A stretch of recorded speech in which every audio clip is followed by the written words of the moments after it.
Namaste Shivsha. Welcome students to online session of Indian economy. Last સેશનમાં આપણે લોકોએ foreign investment start કર્યું હતું. આજે આપણે એ સેશનનું કન્ટિન્યુ કરશું. Modern inflow in foreign investment in India. Years આપેલા છે, ડાયરેક્ટ ફોરેન ઇન્વેસ્ટમેન્ટ આપ્યા છે. You can see it is an increasing trend, right, વધતા જ જાય છે. એનું ઇન્ટરપ્રિટેશન આપણે જોઈએ. In India, modern inflows in foreign investment can be said to have started from July 1991 with introduction of new policy, right? 1991-92 થી લઈને 2016-17 સુધીના ડેટા તમને દેખાડ્યા છે, જેમાં ફોરેન ઇન્વેસ્ટમેન્ટ છે એનું કન્ટ્રીબ્યુશન કેટલું છે એ મેન્શન કરેલું હતું, જે આપણે પ્રીવિયસ સ્લાઇડમાં જોયું, right. In comparison to previous year 2003 and 4, direct foreign investment share had slightly decreasing, right, in companies to 2001 to 2016 and 17. પહેલા આપણે ડેટા લખ્યા છે, રાઈટ, એ ડેટા છે એ અમુક ઇયર્સના જ મેન્શન કરે છે. તમારા ટેક્સ્ટબુકમાં ડિટેલમાં આપેલા છે, એ બધાય લખવા હોય તો વાંધો નહીં, આટલા તમે લખશો એક્ઝામમાં તો પણ ઇટ્સ ઓકે.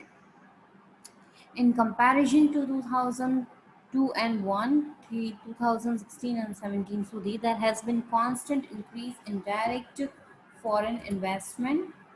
11-12 ની વાત કરીએ તો foreign direct equity inflow got reduced by 36.15 in 2012 and 13. પછી in comparison to 12 and 13, there was rise in FDI by 8.37%. In 2013-14 માં કમ્પેર કરીએ તો 27.29% ઇન્ફ્લો તમને જોવા મળ્યો હતો. એફડીઆઈ નો એટલો ઇન્ક્રીઝ થયો હતો in comparison two 2014 and 15, right. આ કમ્પેરિઝન તમે તમારા ઓન વર્ડ્સમાં પણ લખી શકો છો on the basis of table. Data યાદ રાખવા કમ્પલસરી છે. 2014 and 15 ના ડેટાઝમાં તમને 29.33% ઇન્ક્રીઝ જોવા મળ્યું હતું કમ્પેર ટુ 2015 and 16. 15 and 16 માં રાઇઝ જોવા મળ્યું હતું 8.69%. એટલે આપણે ઓવરઓલ રાઇઝ તમને જોવા મળ્યું હતું એમ કન્ક્લુડ કરી શકીએ, રાઈટ. હવે આપણે જોઈએ foreign investment and the policy of the government of India. Or તમે એમને પૂછી શકે છે કે main points of Indian policy regarding foreign investment to be present in follow, right. Or else તમને એમ કહે છે કે ગવર્મેન્ટે કયા કયા સ્ટેપ્સ લીધા છે ફોરેન ઇન્વેસ્ટમેન્ટ માટેના, તો એ તમારે મેન્શન કરવાના રહેશે. તમારા ટેક્સ્ટબુકમાં થોડું ઘણી વસ્તુ આપણે એમાં અંડરલાઇન કરવાની છે, મીન્સ આમાં તમારે બુકમાં જોઈને અંડરલાઇન કરી શકીને લખો છો, ઓર એલ્સ તમે તમારી નોટબુકમાં રાઇટ ડાઉન પણ કરી શકો છો ફોર યોર ઇઝી કન્વીનિયન્સ. પહેલી પોઈન્ટ આપણે જોઈએ કે 1991માં the government had prepared a list of priorities of industries. These industries required a huge investment and latest technology for the approval was given for the direct foreign investment up to 51%. ઘણી બધી industries છે, એમાં 1991માં 51% જેટલું foreign ઇન્વેસ્ટમેન્ટનું approval આપ્યું હતું, right. Industries જેમ કે electronic goods industries, food processing industries, service industries, export capacities, right. આ બધી ઇન્ડસ્ટ્રીઝમાં 51%નું ફોરેન ઇન્વેસ્ટમેન્ટ છે એ અપ્રૂવ કરવામાં આવ્યું હતું. પછી સેકન્ડ પોઈન્ટ કે છે before 1991 foreign share capital was not allowed in other service sector. બધા સર્વિસ સેક્ટર્સમાં અલાઉડ નહોતા except the hotels in the economic policy of 1991. International commercial companies were allowed to invest up to 51% for the equity shares along with the hotel and tourism. 1991માં ટુરિઝમમાં 51% જેટલું જ allowed કરવામાં આવ્યું હતું hotel and ટુરિઝમ્સમાં. આ બધા data તમારે યાદ જ રાખવા પડશે, આનું એક્સપ્લેનેશન્સ ના હોય. સો આઈ એમ રીડિંગ આઉટ. કોઈ પણ ક્વેરીઝ હોય તો તમે મને કહી શકો છો. A special board up notations with big multiple companies which would analyze and evaluate direct foreign investment in selected sectors. તમને લિસ્ટ આપેલું છે કે કઈ કઈ કંપનીઝમાં તમે એલોકેટ કરી શકો છો તમારા ફોરેન ઇન્વેસ્ટમેન્ટ. પછી earlier it was compulsory to take permission, પહેલા પરમિશન લેવી કમ્પલસરી હતી ફોરેન ટેકનોલોજીકલ એક્સપોર્ટ્સ માં, કે ભાઈ ગવર્મેન્ટ ના નોર્મ્સ પ્રમાણે તમે કેટલું ઇન્વેસ્ટ કરી શકો છો ઇન અધર કન્ટ્રીઝ, રાઈટ. બહારથી તમે આવો છો તો ટેકનોલોજીમાં કેટલું ઇન્વેસ્ટમેન્ટ થાય છે એનું પણ રજિસ્ટ્રેશન કરવું નેસેસરી હતું. The government removed this condition by taking the permission of each cases afterwards. પછી in the sector of production, ઇલેક્ટ્રિસિટીમાં 100% foreign capital investment allowed કરવામાં આવ્યું હતું પાવર હાઉસમાં, રાઈટ, જેથી પાવર હાઉસ જનરેશનને આપણે એન્કરેજ કરી શકીએ. NRIs and overseas corporate bodies can now invest, એની હવે ઇન્વેસ્ટ કરી શકે છે 100% ઇક્વિટી, રાઈટ, એક્સપોર્ટ હાઉસીસમાં, ટ્રેડિંગ હાઉસીસમાં, star trading houses, hospitality industries, export oriented units, hotels, tourism etcetera બધામાં. Foreign companies have allowed to use their trademarks on domestic sales. For 15th from 15th September 1992, they have been allowed to disinvest their share capital on stock exchange at current market rates. Next કે છે foreign institutional ને investors અને NRIs ને invest કરવાનું તમને કીધું છે in any company not listed in stock exchange. Invest કરી શકે છે જે પણ કંપની સ્ટોક એક્સચેન્જમાં listed નથી. But this investment could not be more than 30%. 30% થી વધારે ઇન્વેસ્ટમેન્ટ એમાં થઈ શકતું નથી. પછી 30 નું શું થયું, 40% સુધીનું ઇન્વેસ્ટમેન્ટ એક્સટેન્ડ કરવામાં આવ્યું હતું. Foreign investors can now invest, this is invest, INVEST, invest through global depository receipt in Indian companies. GDR થી તમે ઇન્વેસ્ટ કરી શકો છો Indian companiesમાં. 11th point, to encourage foreign investment, certain policy level announcements were made. ઘણા બધા announcement કરવામાં આવ્યા હતા for power generation, transmission, distribution for the national highways, airports, tunnels, for the roads, transport, bridge, etc. Right? Sanction the policy, 100% share capital allowed કરવામાં આવ્યું હતું, and foreign capital must not exceed rupees 1,500 crores. પછી under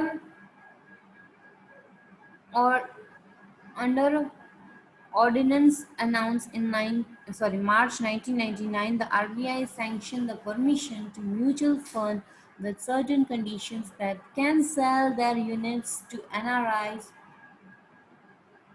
of Indian origin and overseas corporate bodies. એટલે NRIs ને overseas corporate bodies વાળા લોકો પણ mutual ફંડમાં ઇન્વેસ્ટ કરી શકે છે હવે, રાઈટ. પછી Indian holding companies owned by foreign ownership will now require sanction by the foreign capital promotional boards for downstreaming investment, right. Foreign capital promotion boards through તમે લોકો ઇન્વેસ્ટ કરી શકો છો. Government has also allowed foreign companies and wealthy people to invest through foreign institutional investors registered by SEBI. SEBI ની અંદર registered હોય એ બધા એમાં પણ ઇન્વેસ્ટ કરી શકો છો, right, through foreign institutional investors. પછી in 2000 અને 2001માં પણ ઘણા બધા ફોરેન ઇન્વેસ્ટમેન્ટને પ્રમોટ કરવા માટે સ્ટેપ્સ લેવામાં આવ્યા હતા, જેમ કે ઈ-કોમર્સમાં તમે 100% ફોર FDI કરી શકો છો. પાવર જનરેશન્સની લિમિટ છે એ 1,500 કરોડ્સને એક્સટેન્ડ કરવામાં આવી હતી. It was removed. In oil રિસર્ચમાં 100% 49 હતી પણ એ 100% કરી દીધી. પછી સ્પેશિયલ સેક્ટર્સ જેમ કે બિલ્ડિંગ્સ, કન્સ્ટ્રક્શન્સ એ બધામાં પણ 100% ઇન્વેસ્ટમેન્ટ, ટેલિકોમ્યુનિકેશનમાં પણ 100%,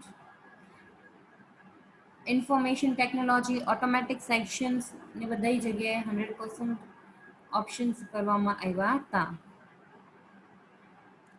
Venture capital funds and companies were given permission for automatic sanction for foreign capitals. પછી 2001 and 2 ની વાત કરીએ તો government gave certain sections 100% limit extend કરી દેવામાં આવી હતી, right, in pharma, hotel, tourism, courier sectors, construction અને ટ્રાન્સપોર્ટેશન. ઇન્ટરનેટ સર્વિસ પ્રોવાઇડરની લિમિટ 49% થઈ ગઈ હતી, એને એક્સટેન્ડ કરવામાં આવી હતી. અને બેન્કિંગ સેક્ટરમાં પહેલાં કેટલું હતું કે ઇટ વોઝ 20, રાઈટ, જેને એક્સટેન્ડ કરવામાં આવ્યું હતું 49% with certain conditions by RBI. It has been extended to 74%, right? 49 માંથી 74% સુધીનું બેન્કિંગ સેક્ટરમાં ઇન્વેસ્ટમેન્ટને અલાઉડ કરવામાં આવ્યું હતું, right. In defence sector up to 26% FDI was allowed. In March 2004, foreign companies can obtain money from capital market of India for the development of their business from IDR, right? Indian Depository Receipt. પછી last point માં કહે છે there are main points of the announcement made by the government in India regarding the foreign investment in January 2018 માં, that foreign airlines ને 49.1%, જેને exceed કરવામાં આવ્યું હતું 49% થી વધારે અલાઉડ કરવામાં નહીં આવે, રાઈટ. પછી ગવર્મેન્ટે 100% investment in real estate broking સર્વિસીસમાં પ્રોવાઈડ કરી હતી. In order to make the process of direct investment in India, the Ministry of Commerce and Industries, it has been decided that within 10 weeks of the receipt of application of proposal for the foreign investment, the renewed department has to legally sanction it, right? 10 વીક્સની અંદર sanction કરી દેવાનું એ લોકોને foreign ઇન્વેસ્ટમેન્ટને તપાસ કરીને. Government of India will negotiate with the foreign investment in order to see that the safe direct investment can be obtained automatically, in order to see that the Make in India program as well as growth in the employment.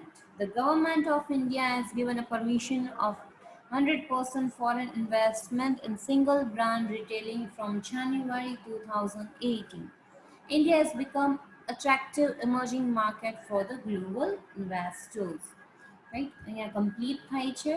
Foreign direct ઇન્વેસ્ટમેન્ટનું પૂછ્યું હોય ત્યારે તમે બે સેશનનું combine કરીને, that is part 4 and part 5 mix કરીને લખવાનું રહેશે. ગવર્મેન્ટના steps કીધા હોય તો પણ આગળ બધી વસ્તુ લખવાની રહેશે, રાઈટ. એવી સિચ્યુએશનમાં તમે તમારા નેસેસિટીઝના ખાલી પોઈન્ટ્સના હેડિંગ જ આપશો, વેરેઝ નેસેસિટીઝ ડિટેલમાં પૂછી હોય ત્યારે જ એને ઇલોબરેટ કરીને લખવાની રહેશે.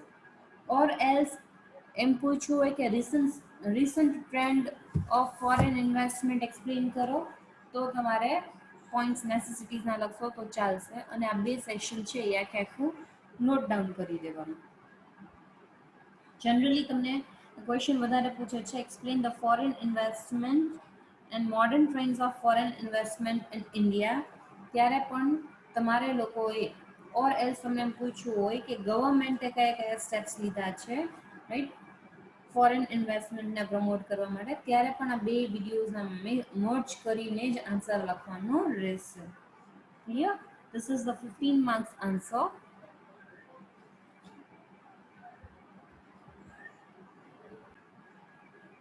તો અહીંયા આપણું યુનિટ 3 કમ્પ્લીટ થાય છે. ઓફલાઈન સેશનમાં આપણે યુનિટ નંબર 2 નો part C import export policy છે એ આપણે કમ્પ્લીટ સ્ટડી કર્યો છે, right. This topic has been covered during offline session. Relations between import export policies and business environment એ પણ આપણે કમ્પ્લીટ કર્યું છે. સ્પેશિયલ ઇકોનોમિક ઝોન એ પણ આપણે કવર અપ કરી નાખ્યું છે. સો હવે આપણે યુનિટ નંબર સેકન્ડમાં મોનેટરી પોલિસી, ફિસ્કલ પોલિસી અને ઇન્ડસ્ટ્રીયલ પોલિસી આ 3 આસ્પેક્ટ જ બાકી છે, રાઈટ, સિલેબસ કમ્પ્લીટ કરવા માટે, જે આપણે નેક્સ્ટ સેશન્સમાં સ્ટડી કરશું. Thank you and have a nice time.